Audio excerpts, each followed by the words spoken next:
চলছে আমার রাস্তা রাস্তা উদ্দেশ্যহীন, ফুরিয়ে যাচ্ছে হাইওয়ে জুড়ে আরো একটা দিন, আরো অনেক অনেক দূর পরের শহর। চলতে হবে আমায় রাত্রি ভোর, নেই যে আমার কোনো অবসর। যদি খুঁজে পাওয়া যেত একটা ঘর।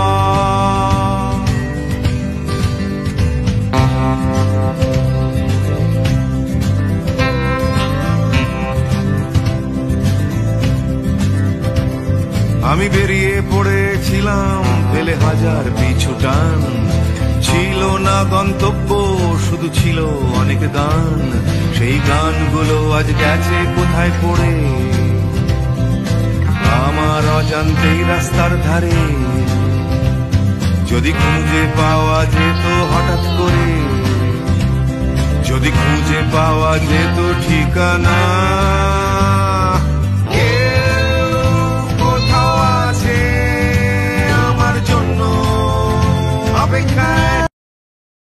আমি এখন যে স্থানটাতে অবস্থান করতেছি এটাই সেই মদিনার সেই বিখ্যাত খেজুর বাগান, যেখানে রাসূল সাল্লাল্লাহু আলাইহি সাল্লাম একজন সাহাবীর গোলামি আজাদ করার জন্য এই খেজুর বাগানে তিনি খেজুর রোপণ করেন। যেই খেজুরটা তিনি পোড়া খেজুর ছিল, একটা বিচি লাগাইছিলেন, সেই খেজুরটা হচ্ছিল আজোয়া খেজুর। এই সেই আজোয়া খেজুর বাগানের সেই মূল জায়গা। এইখানে রাসূল সাল্লাল্লাহু আলাইহি সাল্লাম সেই সাহাবীকে বলে দিছিলেন যে তোমরা পিছন দিকে তাকাও না, তোমরা সামনের দিকে চলে যাও, আর আমি কি করি তোমরা সেটা খেয়াল করো না। এটাই সেই খেজুর বাগান।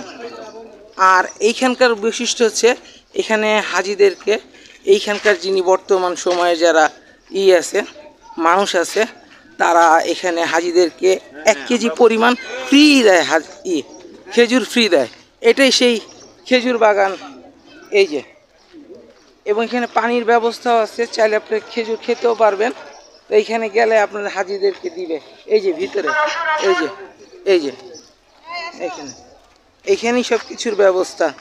এবং এটা হচ্ছে খেজুর বাগানের দায়িত্বে এখন যারা আছে তারা এখানে জিনিসগুলো হাজিদেরকে দেয়।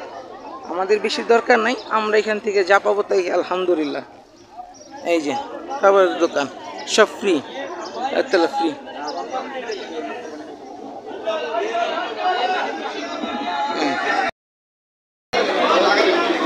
দর্শক, আমি মনে করছিলাম যে এখানকার খেজুর মনে হয় তারা ফ্রি দিবে, আসলে কার্টুনগুলো তারা ফ্রি দিচ্ছে না, তারা এখানে কার্টুনগুলো তারা সেল করতেছে দাম দিয়ে।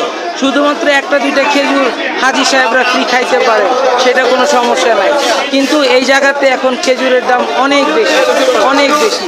এই দেখেন, এটা হলো খেজুর বাগানের বর্তমান বিক্রির চিত্র। এখানেও দাম বেশি। আর এইখানে যারা ব্যবসা করতেছে তারা সব হচ্ছে ইন্ডিয়ান এবং পাকিস্তানি। এই যে, আর এইখানে তারা বলেই দিচ্ছে আর ফ্রি, আপনি যত ইচ্ছা তত আপনি খান, সব ফ্রি হাজিদের জন্য। কিন্তু এখানে দাম দিয়ে কেনার চাইতে আমি মনে করি আমাদের কেনা অনেক ভালো।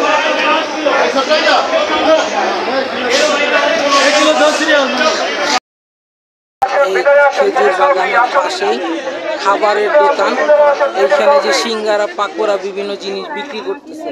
আর এখানকার প্রত্যেকটা দোকানের লোক হচ্ছে হলো যারা পাকিস্তানি ভাই যারা আছেন, তারা এখানে ব্যবসাটা করেন। এই যে, আবার এখানে ওই দেখেন এই যে জায়নামাজ, টুপি, আতর, এখানেও তারা বিক্রি করতেছেন। এখানকার প্রত্যেকটা জিনিস আপনার Saudi 12 Real, 14 Real, 15 Real, 20 Real এরকম দামে ওনারা বিক্রি করতেছেন। এই যে